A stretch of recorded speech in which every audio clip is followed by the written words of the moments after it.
En 2022, deux événements d'importance inégale sont en téléchargement au Togo. D'un côté, le régime et ses alliés organisent leurs élections régionales, et ce sera encore l'occasion de se partager entre amis des postes dits électifs.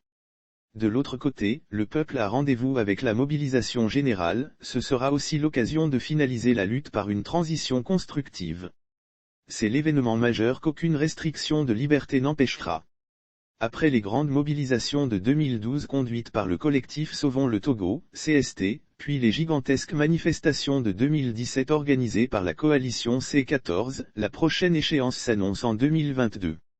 C'est le rendez-vous que les Togolais se donnent tous les 5 ans. À chaque élection présidentielle, suit une grande période de contestation du régime 2 ans plus tard. C'est un fait. Comme se demandent certains, est-ce une malédiction du régime de Faure Gnassingbé B? Après ces 10 dernières années de lutte, l'opposition a l'expérience suffisante pour que l'échéance de 2022 soit la bonne occasion qui mette un terme à la crise politique. À 2 mois de cette année décisive, il importe que les leaders d'opinion qui partagent la même lecture de la lutte, relancent les actions communes dans une dimension citoyenne.